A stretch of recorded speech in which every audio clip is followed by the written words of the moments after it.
Welcome to Cord Cutting today for July 24th, 2019. This is the show where I dive into some of the biggest stories happening in the world of cord cutting right now and give you my opinion on them. If you want to learn more about these stories, in the show notes down below I'll put a link to each story. You can read about them for yourself, come up with your own opinions. I'd love to hear from you. If you are new here, hey, do me a favor, hit that subscribe button, hit that thumbs up. Helps us a lot because it lets YouTube know you enjoy what we're doing, and hopefully we can help you break free from the high cost cable TV and still watch the shows you enjoy. Well, before we get into it, a quick warning. AT&T's earnings call was today, and we learned a lot about their future TV plans, both for cord cutting and traditional TV, HBO Max, AT&T TV, and more. So, a ton of news about that at the beginning. I do have some news in other services, including a new streaming device from Verizon later on in the video. So hang in here with me if you want to learn about that. But first, let's dive into some of this most crazy news from AT&T. Sit down, buckle up. This is getting kind of crazy, but let's dive into it. AT&T's DirecTV Now has lost 168,000 subscribers in the second quarter of 2019. That is on top of the 83,000 subscribers they lost in the first quarter and the 267,000 subscribers they lost in the fourth quarter of last year. AT&T is blaming price hikes and seasonal churn for a lot of this, and it is in total AT&T is averaging over 8,549 subscribers lost every single day. That is pretty crazy. In total, in the last year, AT&T has lost 2.3 million TV subscribers across all their TV platforms. So it's not like these DirecTV Now customers are going back to cable, at least not with AT&T. So very crazy numbers lost by AT&T here, and numbers I expect to see continue, and AT&T announced that they will continue. But let's dive into this real quick. So in the second quarter of 2019, AT&T has lost 8,549 subscribers every single day on average. But over the course of the past year, every single day AT&T is losing 6,301 subscribers every single day. That means the rate of losses for AT&T is increasing. And AT&T is warning that this will continue through the rest of 2019. They were very specifically warning that in November of this year, a lot of people on price-locked contracts and promotional rates will come to an end. AT&T apparently does not plan to renew any of these promotional offers. They're going to be very happy to push you into more expensive plans. AT&T called this a customer cleanup, which means that they want to, according to reports, they want to get rid of low-profit customers, people with the very cheap plans that basically are not giving them revenue, and focus on the customers that will give them higher revenue by getting higher, more expensive plans. To do this, AT&T has confirmed. Now, we reported this. I heard all you out there said we were making it up. I did hear you. But AT&T has confirmed that AT&T TV will launch this year. This quarter will start and roll out through the rest of 2019. This perfectly lines up with what was leaked online by a reported AT&T employee that we reported on the 4th of July. That this will start in a handful of markets probably next month according to the documents that were posted. And by the fourth quarter of 2019, the service will be, or during the fourth quarter I should say, the service will be nationwide from AT&T. This is going to be that new Android TV box that DirecTV Now customers are using. Very interesting note there that AT&T called people using that device, called people using DirecTV Now beta testers, which is something that we've all rumored. We all said that, hey, we're DirecTV Now, especially people using this new device, are beta testers. Now AT&T has confirmed that yes, they are beta testers for a new TV service that they expect will eventually help them bring in more money, bring in new subscribers, and more.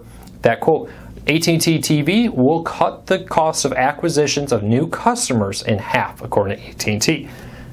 They're going to do that by going out there and having you go pick up a streaming box from an AT&T store. Take your streaming box home and install it yourself. Now, it will work just like a cable box, but instead of using a satellite or a coaxial cable, it will use your internet to stream the TV channels from AT&T to AT&T's new AT&T TV service. Now, what exactly the price will be, we don't know. AT&T repeatedly called it a thin client service. They did say that this will cut their cost of acquisitions because they won't have to have people in trucks around the nation. This won't they will have to install a bunch of devices, because instead of you leasing the equipment, which means they have to buy it first and then get money later, you'll be buying this from AT&T up front. So you'll own the box. Unfortunately, right now, the box only works if you have DirecTV Now. And the court reports that DirecTV Now user interface and software will become AT&T TV. Now, this likely means that if you don't continue to pay for the service, the box you have will stop working. If you're buying it, it may mean you're now tied in, or you have to hope that you can sell the box to somebody who would want it. So keep that in mind. It'd be very interesting. No talk of Roku, Fire TV, Apple TV support. Everything AT&T promoted was this concept of buy the box, take it home, and go that way. So AT&T TV is confirmed. Details are still thin. We'll probably learn more next week or next month as it starts rolling out in test markets. I'd love to know what you think. This is a lot of information. We're not even through everything they announced during the AT&T's earnings call. But this is what we learned about DirecTV Now and AT&T TV. So what about the future of AT&T TV? Now that we know that AT&T, or DirecTV Now, excuse me, what about the future of DirecTV Now? Now that we know AT&T TV is real, what is the future of DirecTV Now? Because they sound very similar. According to AT&T, HBO Max will include, it's confirmed, it will include live TV. This seems to line up extremely well with what CNBC said in an article about an interview they had with AT&T's CEO, where it said that DirecTV Now will be merged into HBO Max. According to AT&T during their earnings call, HBO Max will include live TV. They specifically focus on news and sports, which are two of the most profitable areas in live TV right now, because it's stuff people are willing to watch live, not on demand later, which means they're willing to sit through the commercials. And they did include the word eventually. So again, it may be the idea that it may not come out at launch, because the AT&T said it during the earnings call. They said eventually. CNBC said during their report, eventually merged into AT&T TV. This is increasingly sounding like a Hulu-like service with an on-demand only thin package, cheaper, and then a live TV package which will include the on-demand content also for a higher cost. So it sounds like AT&T is taking a play from Hulu here when creating HBO Max.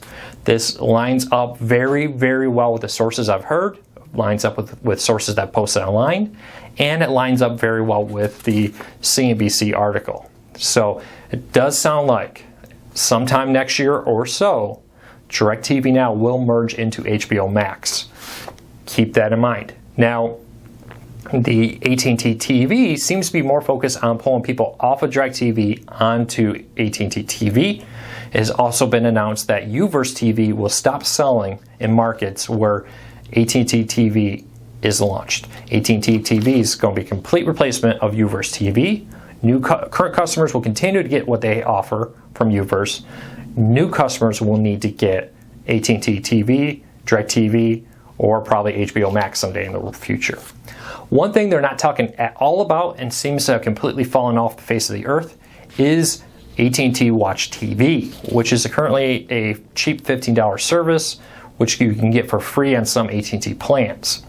The thing here is HBO Max was promoted as being bundled in with wireless plans, that they're going to kind of tie them together. There's even a little bit of talk that maybe 5G may have some play in there with HBO Max.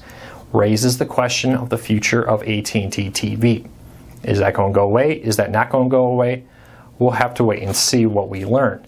But what we can confirm is that AT&T is completely shaking up their TV strategy. AT&T was very honest that the AT&T TV, which is a mouthful, AT&T TV, apologize, is going to be their main focus. That this is going to be the quote, the workhorse, and this is going to be where they're going to be putting the most of their focus in going forward for years to come as they try to build out this service. So it really seems like AT&T, according to the earnings call, is just saying, we're done with this. AT&T TV is our main focus now. HBO Max is our main focus. DirecTV, UVerse TV, and DirecTV Now are not the main focus of AT&T, which lines up with what was said earlier, that DirecTV Now, according to AT&T's president, is not their main focus.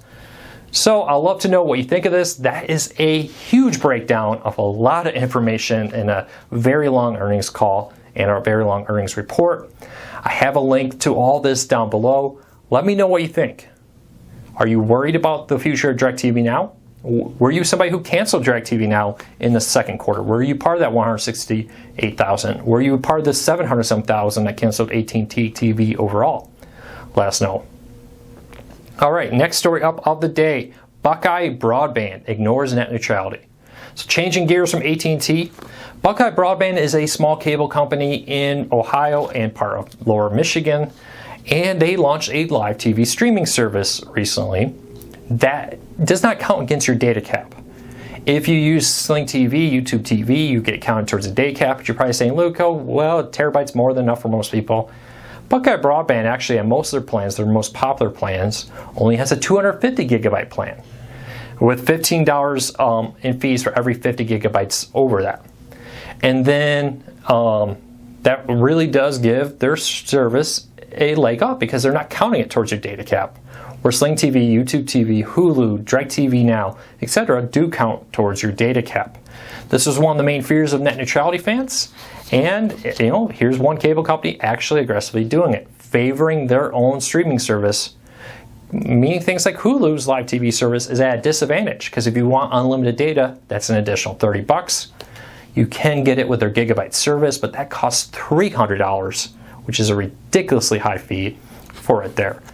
So I'd love to know of any other companies that are doing stuff like this. If you find any ISPs out there that are pushing the idea that their services get unlimited data, but you have to be metered if you want to use one of their competitors. So let me know. And lastly, we broke this news yesterday. According to an FCC filing that was sent to us from our friends over at Zat's Not Funny from Dave Zatz. Great website. Check it out for a lot of breaking tech news. But he sent us a report, a link to an FCC filing for a Verizon-branded, Verizon-made streaming player that looks like an Android TV-powered device. From the looks of it, Verizon hopes to offer a streaming player that you can take home, plug into your TV, and watch YouTube TV. Earlier this month, Fios TV started selling YouTube TV. It's reported that Verizon Wireless will start selling YouTube TV. This looks like a cheap, low-cost device with a remote, HDMI port, an Ethernet port in the back, and more that you can buy at a Verizon store and say, hey, get YouTube TV from Verizon, watch it on your phones and your tablets, take our Android TV-powered Verizon device called Stream TV, take it home, connect to your TV, and watch YouTube TV. This is very in line with the reports we've heard of this partnership between Verizon and YouTube, and now it's coming into reality. We don't know a lot about this device. We have a crude drawing of it in the FCC filings. We have a picture of the FCC label on the device and a brief description of the device, which includes a remote, an HDMI port, a power plug, and an Ethernet jack. It does not appear to have a USB port on it. From the looks of it, it doesn't say it, but it does look, according to the specs, it includes Wi-Fi, Bluetooth, and other things, that it looks like an Android TV-powered streaming player. We'll have to wait and see what happens, but keep an eye on this. As cord cutting grows, more and more people are trying to get into it. Verizon backed off on their plans to launch a streaming service last year and instead has partnered with YouTube TV. And now it looks like we're getting a picture of their plans. So keep an eye on it. I'd love to hear what you think. Would you, if you walked into a Verizon store, able to bundle YouTube TV, maybe get a cheap Android TV device to take home, plug into your TV? Would you do that? Let me know. I'd love to hear from you. All right, that's it for today. So much news. We will be posting a review of the Air TV device from Sling TV later today. Check that out later, so hit that subscribe button, hit the thumbs up, helps us a lot. I'll be back tomorrow once I get more time to digest everything that was announced today. It was so much, it's crazy. So I'll see you soon. Thank you for your support. Take care, everybody.